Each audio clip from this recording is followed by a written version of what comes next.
Tonight, we're going to dive into a chilling tale that blurs the lines between urban legend and reality. Grab your marshmallows, gather around, and let's uncover the haunting story of Cropsey, a campfire ghost story that turned into a terrifying true crime case on Staten Island. Now, let's set the stage. Picture this: it's the 1970s on Staten Island, a place that was once a quiet, close-knit community. But as the sun set and darkness crept in, whispers of a sinister figure began to circulate. They called him Cropsey. According to local lore, Cropsey was said to be a deranged man who lived in the woods and hunted children. Some said he was a deformed figure, others claimed he was a former asylum patient who escaped. The stories varied, but they all had one thing in common: Cropsey was terrifying. Parents used to warn their kids, "Don't wander too far or Cropsey will get you." Can you imagine how creepy that must have been? Just think of a group of kids, huddled around a campfire, their eyes wide with fear, as they listened to the adults spin tales of this urban legend. But what happens when the stories become more than just scary campfire tales? Fast forward to the 1980s. A series of disappearances begin to plague Staten Island. Young children start to vanish, and the community is gripped by fear.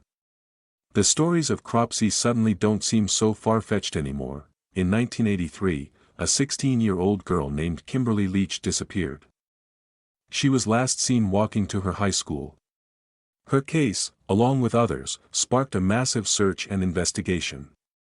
But instead of answers, the community was left with questions and dread. But it wasn't until the early 90s that the truth about Cropsey would come to light, one that would horrify the community and prove that sometimes, legends are rooted in chilling reality. Enter Andre Rand, an ex-convict who had a history of mental illness. He was a drifter, often seen around the abandoned Willowbrook State School, an institution notorious for its mistreatment of children with disabilities. This place, my friends, was a breeding ground for nightmares. Rand was eventually arrested and charged with the kidnapping of a young girl named Holly Ann Hughes in 1983. But the police soon connected him to other disappearances, including Kimberly Leach. The community couldn't believe it. Cropsey was real, and he was living among them. Rand's trial brought forth disturbing testimonies and evidence. He was linked to the disappearances through eyewitness accounts.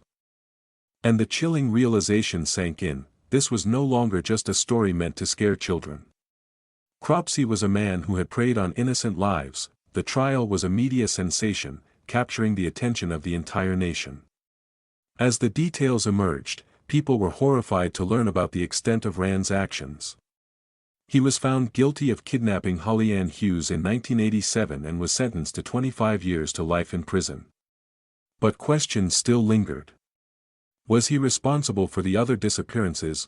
Rand became a symbol of fear on Staten Island. Parents locked their doors and kept their children close. The legend of Cropsey became intertwined with real-life horror, and the community struggled to cope with the reality of what had happened. Was he the monster they feared? Or was he simply a product of a broken system?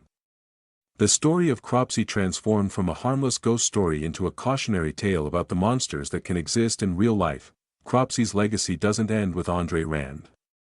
The story serves as a chilling reminder of how folklore can intertwine with real horror. It's a tale of fear, caution, and the darkness that can hide in the most unsuspecting places. The legend of Cropsey still haunts Staten Island. It's a reminder to keep our children close and be vigilant. But it also serves as a testament to the resilience of a community that faced fear head-on. So, what do you think? Is Cropsey just an urban legend, or is he a reminder of real dangers lurking in our own backyards? Let me know in the comments below. And if you enjoyed this tale, don't forget to give us a thumbs up and subscribe for more spine-tingling stories from the shadows.